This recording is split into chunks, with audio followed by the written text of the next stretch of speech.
Então, boa tarde a todos. Eu me chamo André, o meu nome está aí no meu quadrinho onde eu apareço, né, no vídeo.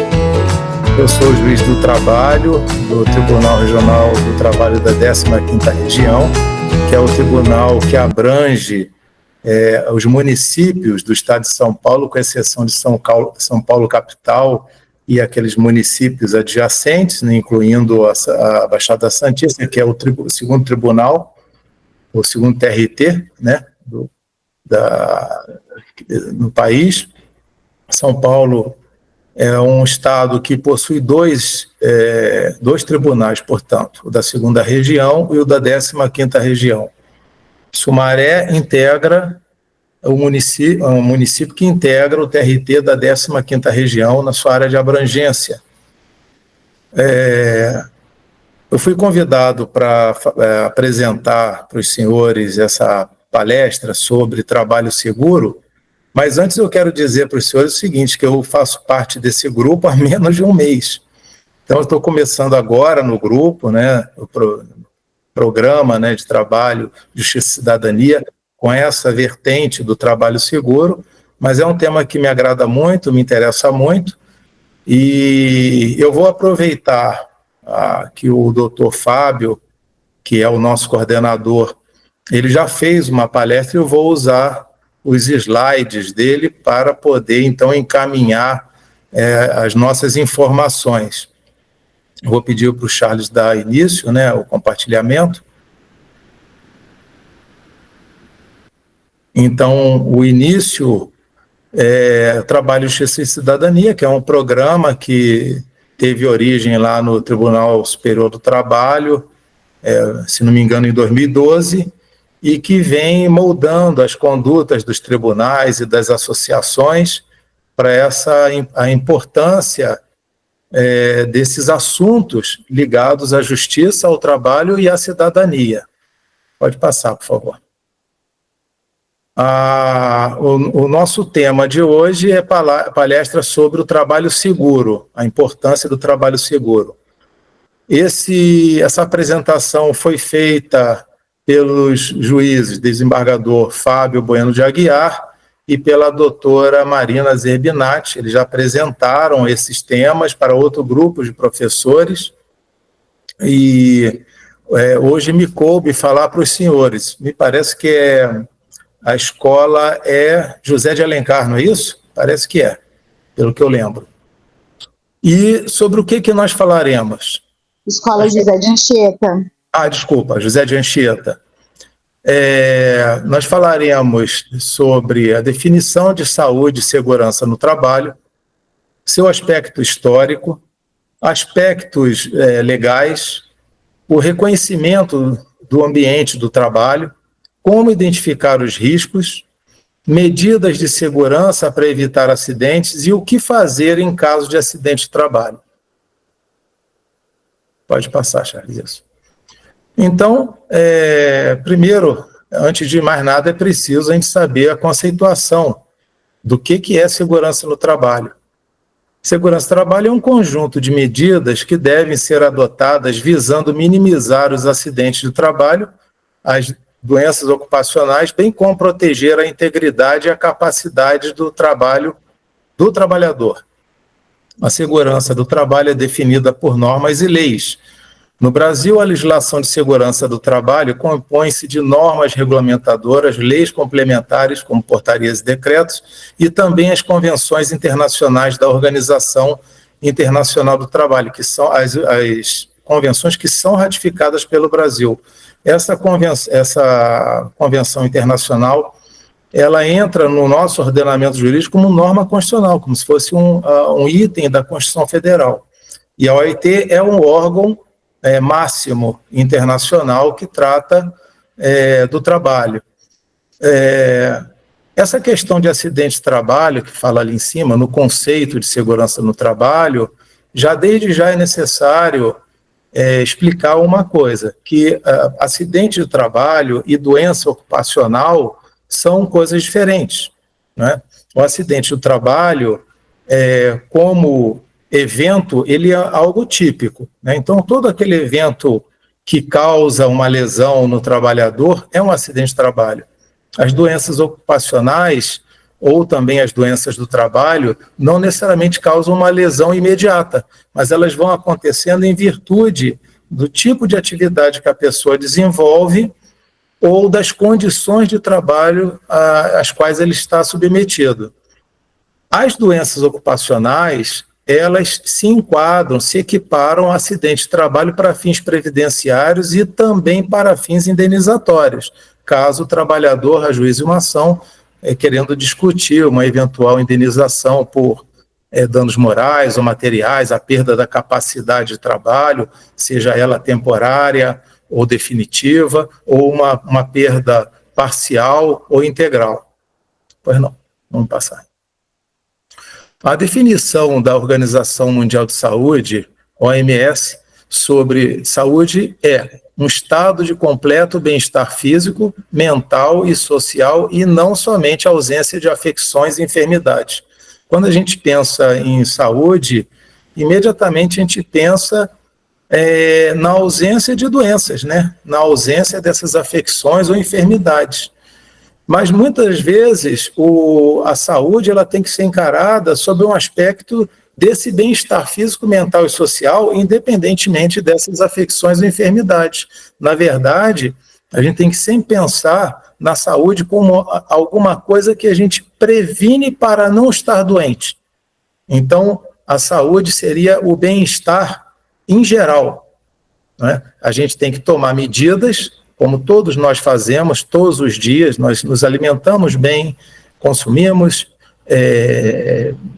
alimentos de boa qualidade, nos hidratamos, né? Não, alguns sim, mas poucos, né? Não deveriam fazer isso, consumir bebida alcoólica em excesso, ou fumar, né? O hábito do tabagismo, ou outras atitudes que acabam acarretando danos para a saúde a longo prazo.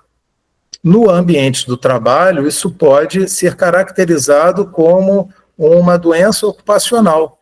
E se for um evento de imediato que causa um dano físico, mental ou emocional, ele é também considerado um acidente. Pois não, vamos passar. Bom, aí os aspectos legais. A nossa Constituição Federal, no artigo 7º, ela diz que são direitos dos trabalhadores urbanos e rurais, além de outros que visem a melhoria de sua condição social, a redução dos riscos inerentes ao trabalho por meio de normas de saúde, higiene e segurança. Vamos lá. Outras legislações que tratam desse assunto. A Lei 6.514, que altera o capítulo 5, do título 2 da CLT, estabelecendo uma série de disposições quanto à segurança e medicina do trabalho. A Portaria 3.214/78, que aprova as normas regulamentadoras. Hoje existem 36 normas regulamentadoras. Essas normas regulamentadoras são imprescindíveis para regrar e estabelecer condições para um trabalho sadio e seguro. Eu trouxe aqui um livro que eu possuo sobre esse tema e eu queria mostrar para vocês do que isso se trata. Veja só o tamanho do livro. Tudo isso aqui são as normas regulamentadoras, são essas 36 normas regulamentadoras, tratando dos mais diversos assuntos, das mais diversas atividades e sobre vários aspectos da saúde e da segurança no trabalho. Só para citar, vou ler rapidinho, para também não cansá-los. A NR1 fala das disposições gerais e gerenciamento de riscos ocupacionais. A NR2, inspeção prévia. A 3, embargo e interdição. A 4 é do Serviço Especializado de Segurança e Medicina do Trabalho. A 5ª é da CIPA, Comissão Interna de Prevenção de Acidentes. A 6ª é EPI, quer dizer, Equipamentos de Proteção Individual. A 7ª é do Programa de Controle Médico de Saúde Ocupacional. A 8ª, edificações, tem uma NR própria para edificações, o trabalho em edificações. A nona, avaliação e controle das exposições ocupacionais a agentes físicos, químicos e biológicos. É o que mais a gente vê. 10, instalações e serviços de eletricidade. Quantos acidentes já aconteceram envolvendo eletricidade? Naquelas casas de força que a pessoa vai lá, o eletricista que não é treinado e não tem os equipamentos adequados, acaba até morrendo, né, no contato com essa energia, com esse padrão energizado. Nona, avaliação, 11ª, transporte, movimentação, armazenagem e manutenção de materiais. 12ª, máquinas e equipamentos. 13ª, caldeiras, vasos de pressão, tubulações e tanques metálicos de armazenamento. 14ª, fornos. 15ª, atividades e operações insalubres. 16ª, atividades e operações perigosas. 17ª, muito comum hoje em dia, principalmente para quem trabalha com computação, com computador, mais em teletrabalho, que é a ergonomia. 15ª, atividades, 18ª, indústria da construção. 19ª, explosivos. 20ª, líquidos inflamáveis e combustíveis. 21ª, trabalho a céu aberto. 22ª, mineração. 23ª, proteção contra incêndios. 24ª, condições de higiene e conforto nos locais de trabalho. 25ª, resíduos industriais. 26ª, sinalização e identificação de segurança. 27ª, técnico de segurança do trabalho, que é o especialista que lida com essas questões nas fábricas, nas plantas. 28ª, fiscalização e penalidades. 29ª, trabalho portuário, que ganha uma relevância muito grande. 30ª, trabalho aquaviário. 31º, trabalho na agricultura, pecuária, silvicultura, exploração florestal e aquicultura. 32ª, trabalho em serviços de saúde. 33ª, trabalho em espaços confinados. 34ª, indústria naval. 35ª, trabalho em altura. Isso aí é importantíssimo. Quem trabalha na construção civil, muitas vezes trabalha em altura e tem regras próprias para isso. 36ª, abate e processamento de carnes e derivados. 37ª, plataformas de petróleo. Também ganha um capítulo próprio. 38ª, atividade de limpeza urbana e manejo de resíduos sólidos. Então, vocês vejam quantas coisas são regulamentadas, são tratadas, quantas atividades dos trabalhadores que são regulamentadas e ganham uma relevância muito grande, né? Vamos continuar. Quais são os riscos no ambiente de trabalho? E aí, esses riscos, eles são representados por cores, né? Os físicos, representado pela cor verde, os químicos, representado pela cor vermelha, biológicos, representado pela cor marrom, ergonômicos, representado pela cor amarela, e os acidentes, representados pela cor azul. Aqui vem uma tabela, né, que fala desses grupos, né, desses 5 grupos. Aqui até parece que foi repetido, o grupo 4, ficou o grupo 4 amarelo e o grupo 4 azul, mas o azul é o 5º, né? E ali vem todas as discriminações, né, falando dos ruídos, vibrações, radiações ionizantes, tudo isso a gente vê no dia a dia, nas varas do trabalho, nos tribunais trabalhistas. É impressionante como a variedade de situações que a gente lida no dia a dia. Calor, por exemplo, em cozinhas, a gente vê muitas ações tratando de calor. Frio também, situações, por exemplo, de rede de fast food, que a pessoa está trabalhando numa chapa, aí vai dentro da câmara fria ou da câmara resfriada buscar algum alimento, algum item lá dentro, e há essa mudança brusca, né, na temperatura corporal, isso gerando problemas de saúde. Umidade, pressões anormais, radiações não ionizantes, eu cheguei a lidar com esse tipo de assunto, vibrações, ruído. Ruído é o mais comum, era o mais comum até bem pouco tempo. Hoje em dia a ergonomia também está ganhando um grande espaço, mas ruído sempre foi um grande problema. Hoje em dia, felizmente, está diminuindo o número de casos em relação aos demais que a gente via, mas ruídos ninguém fornecia o EPI adequado, que é o protetor auricular. Existem vários tipos de protetores auriculares, conforme a quantidade de tempo de exposição ao ruído e a quantidade de ruído. Existe uma tabela que regra isso, quanto tempo a pessoa pode ficar exposta a um determinado nível de ruído, decibéis, e qual tipo de proteção adequada para isso. Tem também essas outras situações todas do grupo vermelho, dos riscos químicos, dos riscos biológicos, dos riscos ergonômicos e dos riscos de acidente. Sobre essa questão dos riscos biológicos também surgiu muitas questões na época da pandemia, né? Os trabalhos nos hospitais, nas casas de saúde, nas santas casas. Então surgiram muitas ações também a respeito desse tema. Muito bem, vamos passar. Bom, acidente do trabalho e conceito legal. Acidente do trabalho é o que ocorre pelo exercício do trabalho a serviço da empresa, provocando lesão corporal ou perturbação funcional que cause a morte, perda ou redução permanente ou temporária da capacidade para o trabalho. Isso é regulado pelo artigo 19 da Lei 8.213, de 1991. Essa lei aí é a lei de benefícios da Previdência Social. A Lei 8.212 é de custeio, a que trata das várias contribuições para o sistema. E a lei de benefícios é a Lei 8.213, e ela traça esse conceito do que seria o acidente de trabalho. Então, a gente pode ver que, primeiro, tem que estar a serviço da empresa, né? Um acidente fora da empresa, a não ser que, mesmo que esteja fora da empresa, mas se estiver a serviço da empresa, é conceituado acidente de trabalho.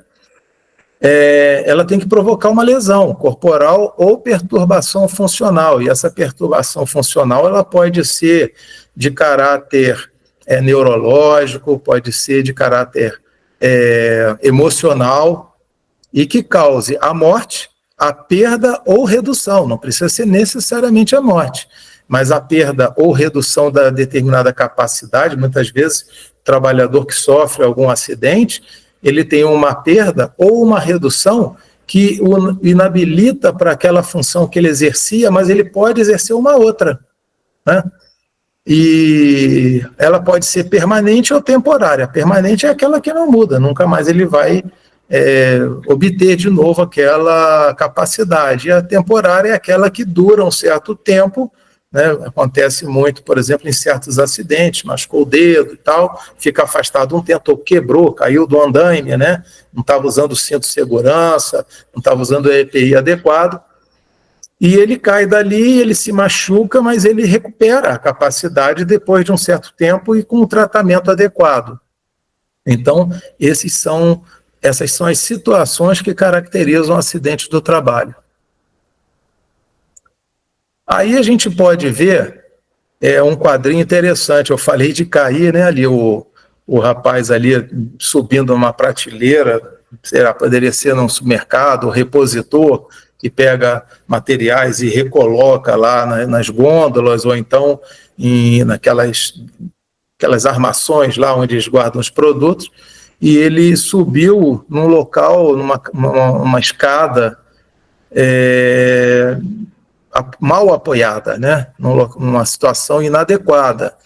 Quer dizer, isso é uma conduta que está dentro dessa situação do trabalho seguro, quer dizer, da prevenção do acidente, que é o foco de tudo, né? Basicamente é isso, é não perder a saúde, não se acidentar, e ele tinha que ter o conhecimento, as informações para não cometer esse ato aí, que nesse caso aí poderia ser um ato inseguro, né? Ele mesmo que ele tivesse as informações, ele correu o risco de colocar em cima de uma caixa, alguma coisa, a escada, sem apoiar ela num lugar adequado e sem prender a escada.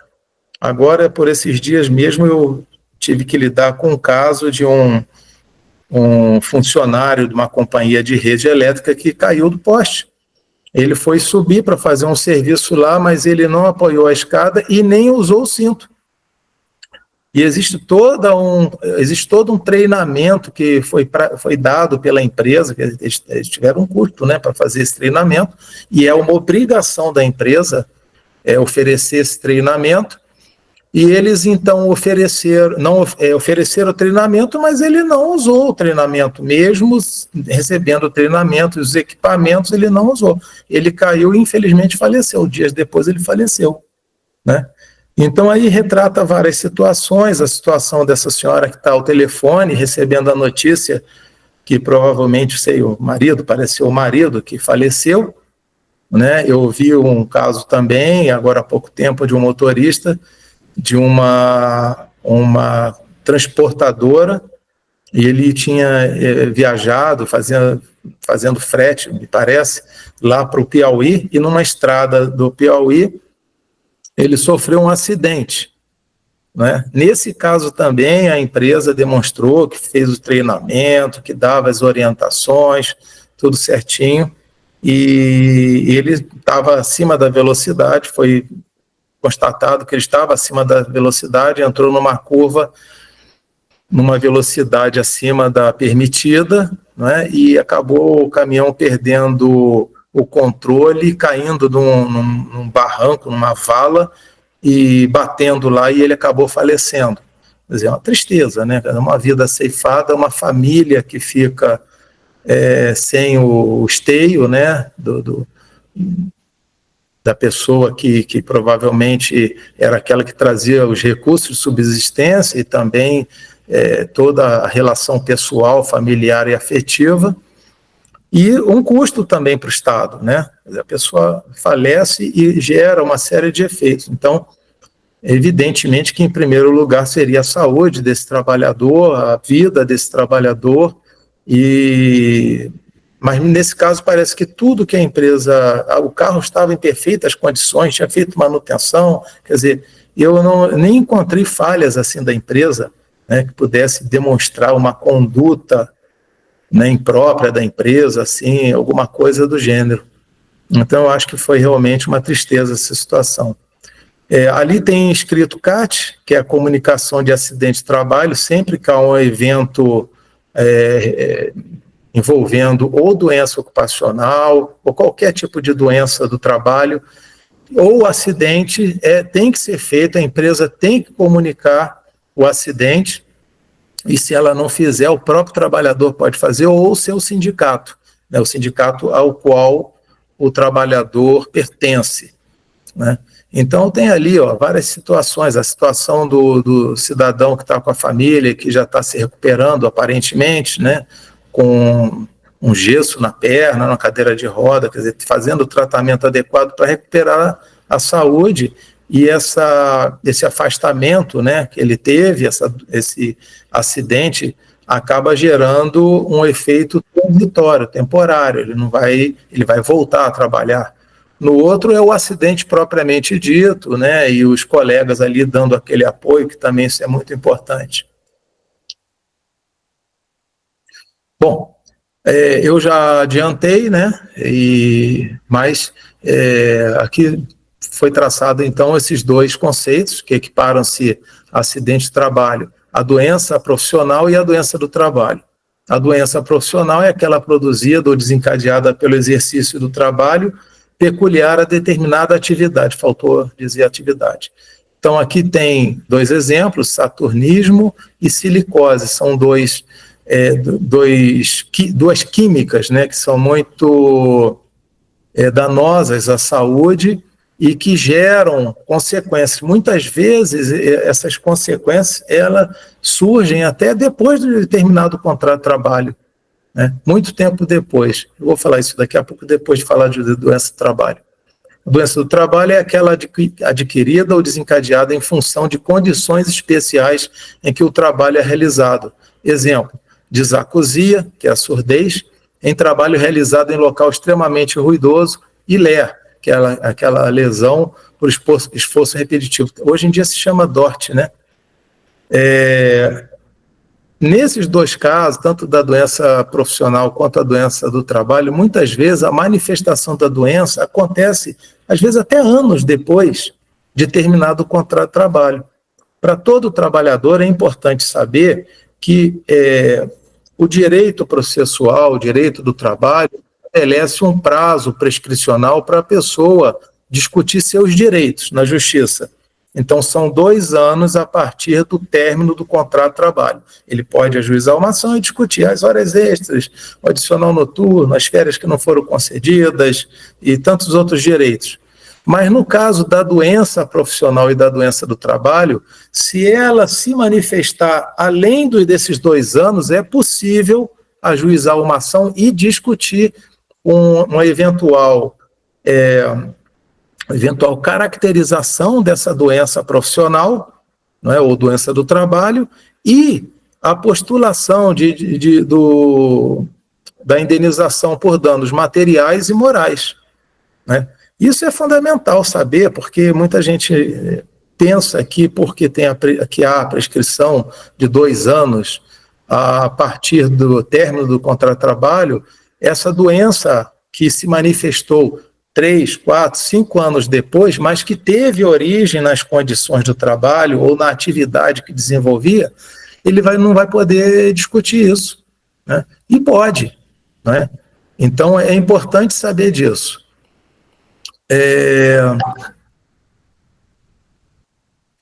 Ato inseguro. Os atos inseguros são as maneiras como as pessoas se expõem, consciente ou inconscientemente, a riscos de acidentes. Em 80% dos casos de acidentes, o motivo principal é o ato inseguro. O ato inseguro é diferente da condição insegura. Vai se falar daqui a pouco sobre condição insegura. O ato inseguro, ele é um ato que é praticado pelo próprio trabalhador. Então, por exemplo, é obrigação do empregador fornecer, como acontece nessa imagem que nós estamos assistindo, o capacete na construção civil. É uma exigência legal que faça isso. Nas normas regulamentares, naquele capítulo das edificações, tem essa exigência. Não só o capacete, como bota, muitas vezes luvas e outros equipamentos de segurança que são indispensáveis.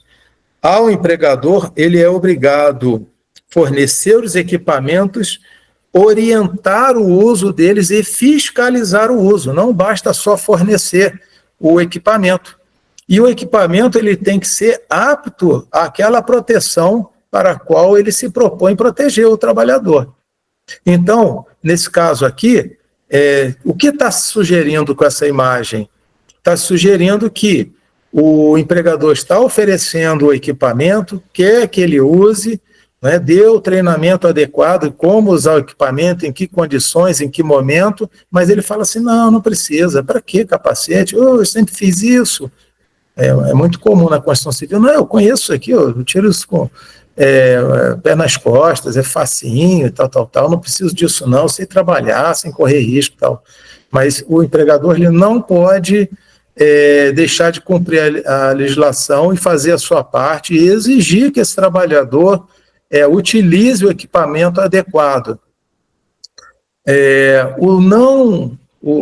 A negativa em usar o equipamento adequado, na forma adequada e no tempo adequado, pode ensejar até uma sanção disciplinar. O empregador ele pode dar uma advertência, seja verbal ou escrita, pode, no caso de insistência em não usar o determinado EPI, o EPI adequado, pode suspender por alguns dias o trabalho do funcionário e pode até demitir por justa causa. É claro que, dependendo da gravidade da situação, tem que seguir todo esse programa de ações. Você não pode chegar só porque não usou um capacete um dia, vai chegar a demitir por justa causa. Não é assim. Mas tem que mostrar que aquela conduta, aquele ato do trabalhador é reincidente, apesar de tudo, de todas as orientações, de todas as exigências patronais, ele insiste em não usar o equipamento. Vamos lá. Então, aqui são exemplos, né? Por exemplo, deixar materiais espalhados pelo corredor, operar máquinas e equipamentos sem habilitação, distrair-se ou realizar brincadeiras durante o trabalho, utilizar ferramentas inadequadas, manusear, misturar ou utilizar produtos químicos sem conhecimento, trabalhar sob efeito de álcool e drogas, usar ar comprimido para realizar limpeza em uniforme ou no próprio corpo, carregar peso superior ao recomendado ou de modo a dificultar a visão. Olha, pode parecer brincadeira, mas tudo isso a gente vê todo dia. Tudo isso que foi dito aqui a gente vê todo dia. Esse operar máquinas e equipamentos sem habilitação, agora há poucos dias eu vi um cidadão que ele estava dirigindo para uma empresa transportadora e ele não tinha nem habilitação, CNH. Ele não tinha a CNH e ele estava dirigindo. É impressionante. Brincadeira durante... Só um instantinho, Charles. É brincadeira durante o trabalho, isso acontece, mas não é tão grave. A gravidade não está pela brincadeira, mas pela distração, quando está realizando alguma atividade de risco, né, que possa causar algum acidente grave. Ferramenta inadequada, né, manusear e misturar, utilizar produtos químicos sem conhecimento, isso acontece muito também. Trabalhar sobre efeito de álcool e drogas. Tem se tornado cada vez mais comum questões dessa natureza, discussão sobre o trabalho com uso de drogas. Antigamente era mais sobre efeito de álcool, agora a gente tem visto muitos casos de trabalho sob efeito de drogas, mas não é qualquer droga, é droga ilegal, né? Nós estamos falando das drogas consideradas ainda ilegais, né? Então, tudo isso pode causar um acidente que gere um dano para a própria pessoa, mas também para terceiros, né? Uma vez eu peguei uma situação em que o cidadão ele estava dirigindo, ele não tinha o treinamento para guiar aqueles, como é que se chama aquilo? Aquelas empilhadeiras, e ele foi usar uma empilhadeira, além dele se chocar com um determinado lugar, ele fez um movimento, ele passou com a roda em cima do pé do outro colega. O colega perdeu o pé, porque aquela empilhadeira, a roda é tão pesada, esmagou o pé, não teve salvação. Então é assim, tudo isso aqui que a gente está falando tem aplicação prática, a gente vê no dia a dia. E nós mesmos temos que tomar cuidado na nossa vida pessoal, não só profissional. Condição insegura. É uma falha ou irregularidade do meio ambiente ou dos meios do trabalho que compromete a segurança. Então, aqui fala do ato inseguro, da condição insegura e da junção do ato inseguro e condição insegura. O ato inseguro é mais relacionado à atitude pessoal do trabalhador. A condição insegura é a ambientação do trabalho em que o empregador oferece para o trabalhador um trabalho num ambiente que não é adequado, ou sem os EPIs, ou sem os treinamentos adequados, sem as orientações, sem as fiscalizações necessárias, e isso tudo pode gerar acidente. E também pode acontecer do ato inseguro se aliar à condição insegura e gerar um acidente. Por isso que tem essas três situações. O ato inseguro, o caso do motorista que eu falei, que tudo foi dado pela empresa, foi de certinho, mas também a condição insegura, né? A pessoa chega e fala, você vai subir ali, mas não tem escada aqui, não, mas você dá seu jeito. Isso acontece, tem coisas desse gênero, né? Ou uma pessoa que não tem treinamento, olha, você vai fazer tal atividade, mas eu nunca fiz isso. Não, mas você vai lá, você vai dar conta. E aquela atividade que ele ia desenvolver era perigosa, né? Então podia gerar um acidente. E as duas situações podem coexistir. Um ato inseguro, que a pessoa despreza uma determinada orientação patronal, o uso de um equipamento, mas a própria condição de trabalho também é insegura e passível de gerar o acidente. Bom, exemplos. Máquinas com dispositivos de segurança defeituosos ou desprovidos deles. Piso defeituoso e impróprio. Às vezes até escada fora do padrão, uma pisada que a pessoa... Outro dia eu ouvi também uma situação que a senhora caiu da escada e era uma prefeitura, hein? A prefeitura fez uma escada fora do padrão e o apoio para segurar também estava numa altura inadequada e ela levou um tombo e se machucou, né? Não morreu, felizmente, mas se machucou seriamente. extintor descarregado com carga vencida, para apagar incêndio, por exemplo. Falta de proteção em máquinas e equipamentos.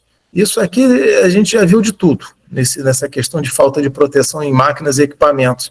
Existem as máquinas que estão tecnicamente defasadas no tempo, que deveriam ter proteções e não têm, e as máquinas novas têm a proteção para evitar, por exemplo, um corte de um dedo numa máquina, ou esmagamento de algum, ou então até mesmo uma máquina que tem um sensor que não permite que a mão passe determinado espaço.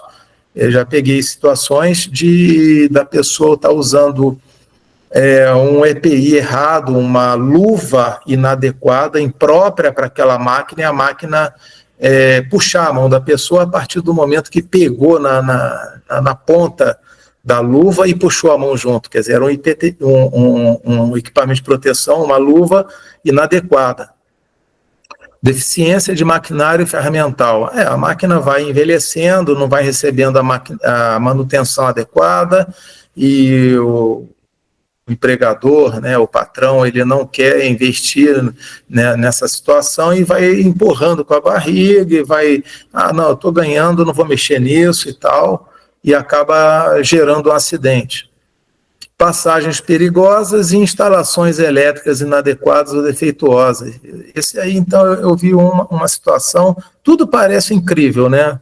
Mas quando a gente vai vendo as situações do dia a dia, da vida real, a gente vai vendo que existem essas situações. Era um porto de areia, lá na região onde eu atuo atualmente, e tinha um cabeamento que era utilizado para energizar algumas máquinas e tal, e foi chamado o eletricista para mexer. Então eles desligaram a chave, e ele foi mexer lá. O que aconteceu? Alguém antes pegou uma outra rede e conectou ali. E sem querer, sem ele saber, aquele cabeamento estava energizado. Ele tomou um choque danado, quase morreu por causa do choque. Então, ocorrem coisas incríveis, né? É necessário sempre prevenir, então, fazer o teste, mesmo depois de desenergizar a rede, fazer o teste para ver se ainda está energizada, se tem alguma energização acidental, alguma coisa do gênero, né? E algumas situações nem pode mexer, tem que ser com equipamentos adequados, né? Senão pode correr o risco até de morrer. Também tem a falta de equipamentos de proteção individual, esse é o mais comum também, né?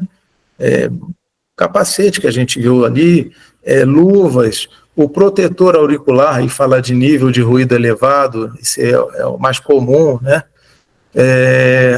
Hoje, no transporte de cargas, usa-se uma série de máquinas para levantar e transportar, em vez da pessoa levar consigo manualmente a carga, que é um esforço enorme, né, principalmente para a coluna. Então, é necessário realmente o equipamento de proteção adequado, não só o fornecimento, mas também que ele seja o adequado. Proteções inadequadas ou defeituosas, já falei. Má arrumação, falta de limpeza. Puxa, isso é até intuitivo, isso vale para a gente dentro da nossa casa. Defeitos nas edificações, eu falei do caso do cabo, mas existem milhões de outras situações. Iluminação adequada, lugar mal iluminado também pode gerar um acidente, a pessoa bate com a cabeça, leva um tombo, acontece muita coisa. Risco de fogo e explosão, também a mesma coisa, já aconteceu, explosões em restaurantes e tal, porque os botijões estavam mal instalados e com vazamentos e tal. Ausência de sinalização vertical e de solo sobre áreas ou atividades de risco. Isso também isso aí seriam mais os EPCs, né? Equipamentos de proteção coletiva. Então, tem um lugar em que está sendo feita uma movimentação de carga. Tem que sinalizar que ali a empilhadeira está sendo utilizada, que ela é perigosa e que, portanto, ninguém deve chegar perto. Um lugar, por exemplo, que está sendo fazendo uma obra e que tem o transporte de coisas pesadas, ou então que o piso está molhado. Tudo isso é muito importante que seja sinalizado. Ele está dentro do chamado EPC. Uso de roupa inadequada, também já falei, no caso principalmente de luvas em certos ambientes de trabalho. Transportar ou empilhar de modo adequado. Não usar EPI, equipamento de proteção individual, e EPC, equipamento de proteção coletiva, acabei de falar também. Usar máquinas sem habilitação e permissão. Falei do caso lá do treinamento, porque não precisa ter habilitação, não precisa ter CNH para poder conduzir uma empilhadeira, né, operar uma empilhadeira. Mas é necessário ter um treinamento específico para isso. E fumar em local proibido. Imagina que tem gente que fuma dentro de um posto de combustíveis. Isso é uma insanidade, né? Mas há quem faça isso. E às vezes é o próprio trabalhador.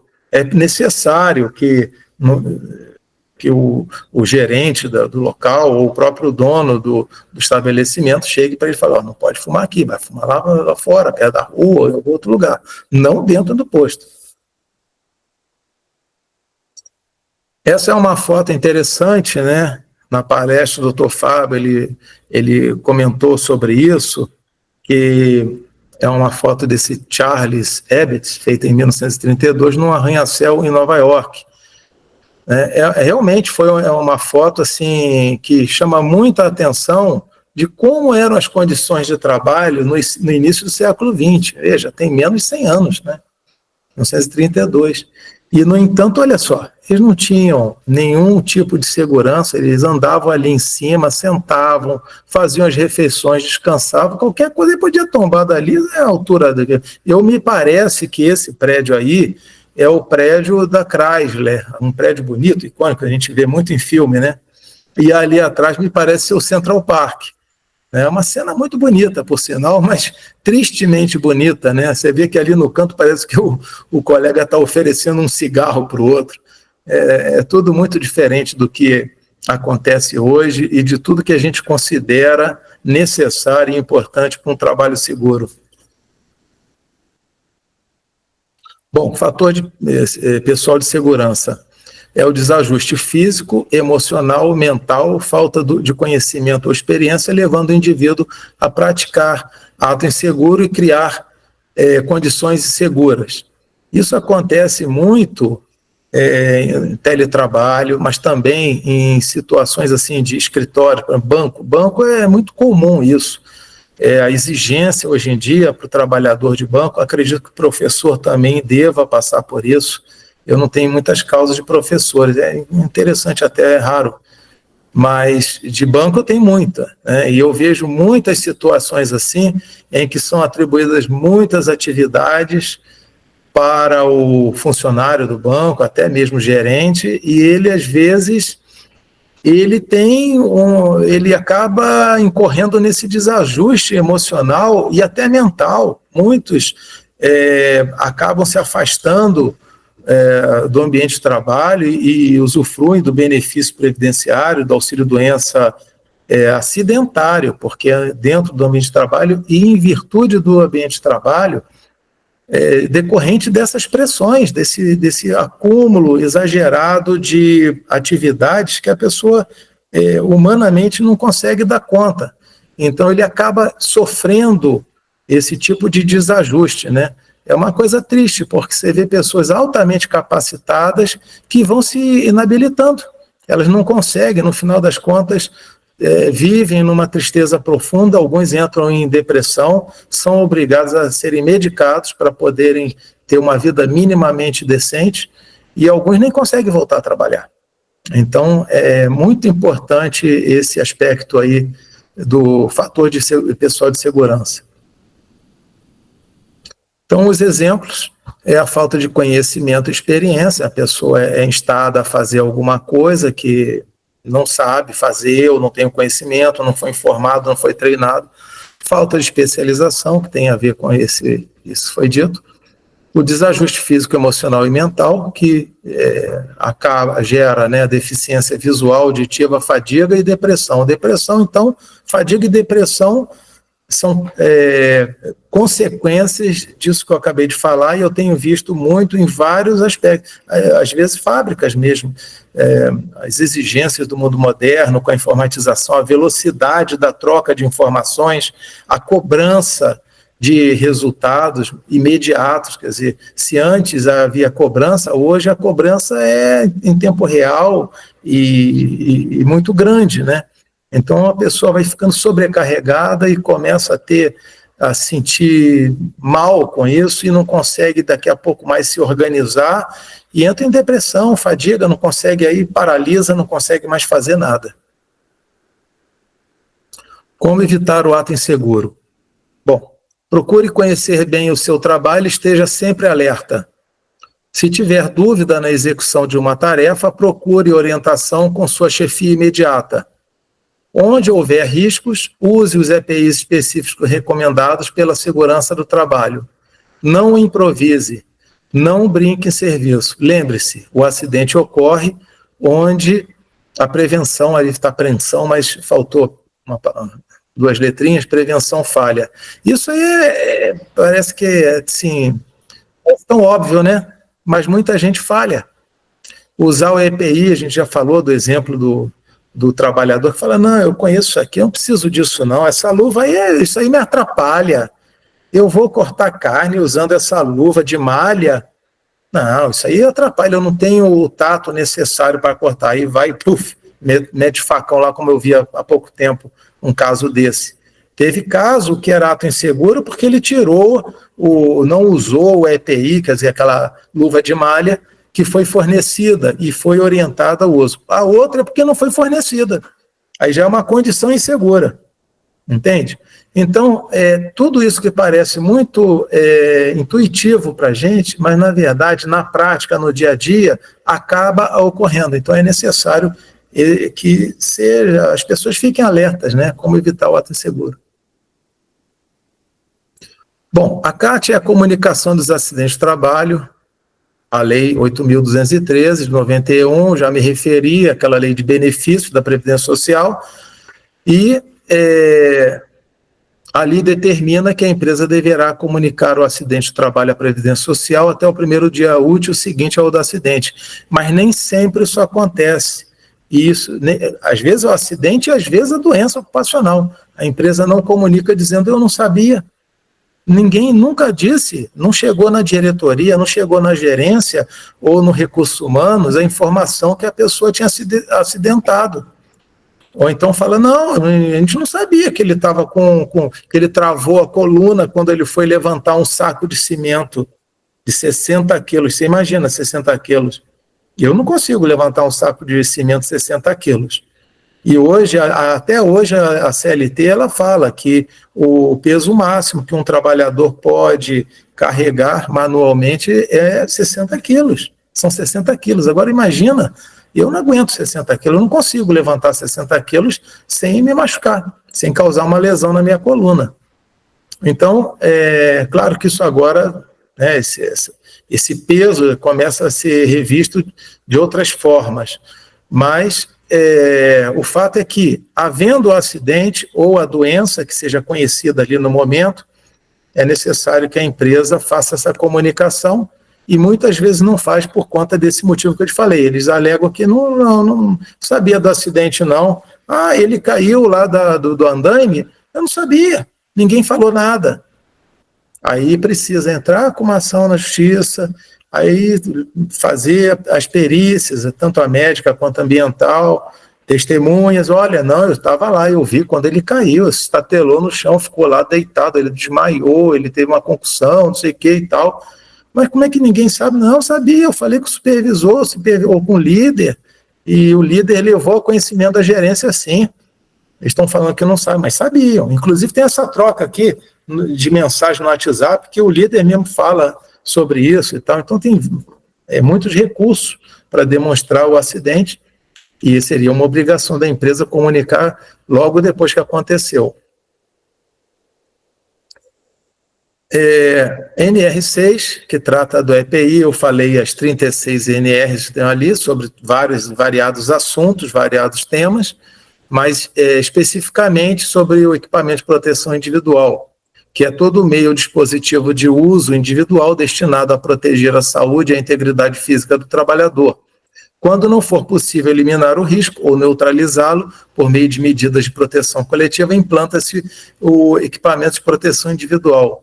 às vezes, mesmo fornecendo o equipamento de proteção individual, não é neutralizado o risco. Ele atenua, mas não neutraliza. Por exemplo, um mergulhador. Esses mergulhadores que trabalham em plataforma, eles vão numa profundidade tal e eles têm os EPIs adequados. Só que isso não é garantia de que ele não vai se acidentar. Às vezes acontece acidente com evento morte, né?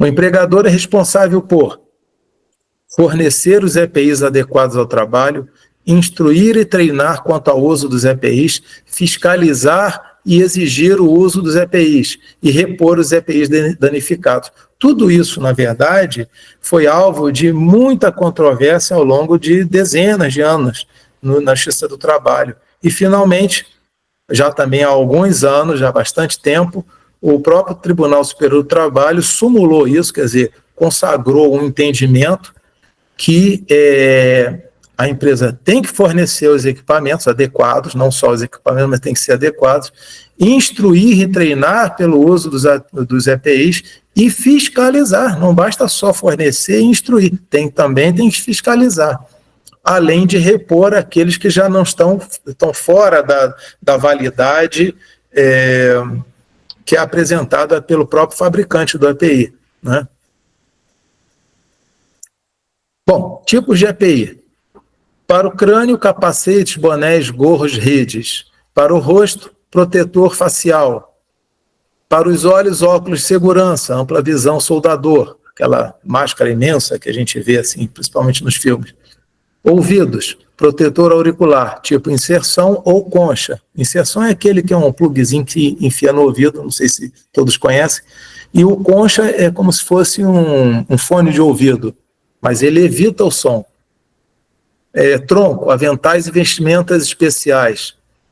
Aparelho respiratório, máscara e respiradores. Braços, mangas de aventais e mangotes. Mãos, luvas, pernas e perneiras. Pés, calçados. Proteção contra quedas, cinturões, tipo paraquedista. Muito interessante isso. Eu comprei um cinturão para mim, porque na minha casa, onde eu morava, tinha umas árvores e eu tinha que fazer uma poda e tal, então eu subia lá com uma escada que eu tenho e eu usava o cinto para fazer a poda sem o risco de cair.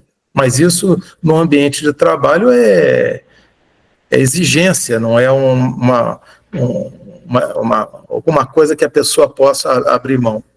Aqui tem a apresentação de alguns EPIs, tem óculos variados, capa, né? Tem lá aquela faixinha que a gente vê muito em obra, né? Capacete, cone, claro que não é um EPI, é um EPC, né? É um equipamento de proteção coletivo.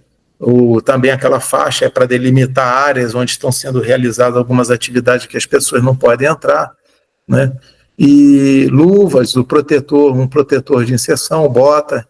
Então, esses são equipamentos. Eu esqueci de falar ali atrás, mas tem o mangote. Esse mangote aí, que é a proteção para o braço, ele é muito comum, muita gente não sabe o que é isso. Esse mangote, ele é muito usado nessas lanchonetes de fast food.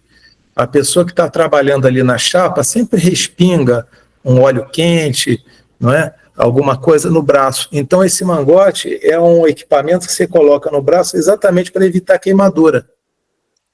Muitas vezes esses mangotes não são trocados nem são lavados. Isso gera problemas também na área trabalhista, com ações, pedindo reparação, às vezes por algum dano que acontece, ou então por um pedido de insalubridade ou coisa do gênero. Bom, a CIPA é a Comissão Interna de Prevenção de Acidentes e Assédio, e é formada por representantes do empregador e dos empregados, que se destina a tratar de assuntos inerentes à segurança do trabalho. A CIPA é regulamentada pela Consolidação das Leis do Trabalho, nos artigos 162 a 165, e pela norma regulamentar número 5, contida na Portaria 3.214, de 8 de junho de 78, do Ministério do Trabalho. A CIPA não é uma faculdade, essa comissão é obrigatória para empresas com determinado número de funcionários, e ela é composta tanto por representantes indicados pelo próprio empregador, o presidente necessariamente é indicado pelo empregador, e dos empregados. E esses trabalhadores que integram a CIPA, que fazem parte da Comissão Interna de Prevenção de Acidentes, eles têm uma garantia no emprego, eles não podem ser dispensados até 1 ano após o término do mandato deles. Então, o mandato é de 2 anos e eles não podem ser demitidos sem justa causa em até 1 ano após o término do mandato. Quer dizer, a CLT também diz o que é essa garantia no emprego, diz que a garantia no emprego ela pode ser, digamos assim, colocada de lado para o funcionário ser demitido ou por justa causa, por motivo disciplinar, ou por motivo técnico, financeiro ou econômico. Mas fora dessas hipóteses não pode ser demitido. Então, sem justa causa, não tem motivo, vou mandar embora porque eu quero, porque, sei lá, eu quero diminuir o quadro de funcionário. Não pode. Ele tem que ter uma motivação e tem que comprovar essa motivação. Qual é o objetivo da CIPA? Segundo o item 5.1 da norma regulamentadora número 5, ela estabelece, essa norma estabelece que a Comissão Interna de Prevenção de Acidentes e Assédio tem como objetivo a prevenção de acidentes e doenças decorrentes do trabalho, de modo a tornar compatível permanentemente o trabalho com a preservação da vida e a promoção da saúde do trabalhador. Ou seja, eles estão ali, esses membros, para mostrarem, olha, não estão fornecendo os equipamentos adequados. Ora, essa conduta aqui não é adequada, ele não pode fazer esse tipo de atividade, essa atividade é incompatível com o treinamento que ele recebeu. Olha, esse cidadão aqui sofreu um acidente e não foi comunicado, o acidente de trabalho. Então, a função desses integrantes é trabalhar nessas frentes todas, visando o quê? A saúde do trabalhador e a preservação da vida. Bom, sobre trabalho seguro. É isso. Prevenir acidente é dever de todos. A gente tem que pensar no seguinte, a vida é essencial. Sem a vida a gente não faz nada, a gente não pode ter filho, a gente não pode trabalhar, a gente não pode fazer nada. O que a gente faz sem a vida? Quando a gente morre, acabou, não é? Então, viver é essencial. Agora, viver sem saúde não é possível. Eu acho que é até intuitivo que todos nós pensemos o tempo inteiro, quanto mais a gente se informa, inclusive hoje com vários esses meios muito dinâmicos de informação, a gente fica percebendo que não, precisamos nos alimentar bem. Não, precisamos nos hidratar, precisamos ter cuidado nas estradas quando dirigimos, precisamos tomar um suplemento tal. Não é? No âmbito do trabalho, isso se transforma no que, olha, não devemos trabalhar além da jornada normal, porque é um excesso, isso causa um mal à saúde. Temos que ter uma pausa anual, as férias, para a gente poder descansar e poder voltar renovado, né, emocionalmente, psicologicamente renovado, fisicamente também. Precisamos fazer um trabalho adequado, mas também dentro de uma condição ergonométrica. A gente não pode sentar de qualquer maneira, na hora que for dar aula, tem que fazer uma apresentação que não exija tanto fisicamente do professor, dependendo até da condição física dele ou da condição pessoal dele. Alguns têm alguns problemas que não podem nem ficar em pé tanto tempo, né? Então, prevenir acidentes é um dever de todos, e é uma questão de sobrevivência. Viver bem é a gente ter saúde, né? Trabalhar com segurança. Dito isso, eu tenho a agradecer a nossa Matra 15, que me convidou para fazer essa apresentação, ao Dr. Fábio, que também foi muito gentil, né, pediu que eu viesse, e foi bacana na forma que ele fez a colocação para mim, não é? A doutora Marina, que é mestra nesses assuntos todos, e que eu tenho muito a aprender, não é? E eu agradecer a vocês que me ouviram 1 hora, pelo menos 1 hora, né? E fico à disposição, se precisarem, quiserem fazer alguma pergunta. Tá bem? Muito obrigado. Não sei se no chat tem alguma coisa. A gente também queria agradecer. Eu coloquei no chat, realmente falta uma NR sobre a saúde do trabalho do professor. O senhor colocou várias NRs, inclusive na área da saúde, mas na área da educação não tem nenhuma, está faltando. Acho que é por isso que não tem muita ação do professor. E falta muitas condições aí de trabalho. Mas as exigências sobre o professor são imensas, né? Eu tenho notado que cada vez mais ele tem que ser polivalente. Sim. São questões sérias que realmente precisam começar a ser pensadas, né? Mas agradecer. Tá bom, então, Débora. Eu agradeço também a paciência de todos por me escutarem essa hora aí, não é? E depois do almoço, que é difícil, né? Ficar depois do almoço 1 hora escutando alguém. E é isso. Eu acho que a gente pode encerrar então, né? Sim, podemos. Muito obrigada, tá? Um abraço a todos, viu?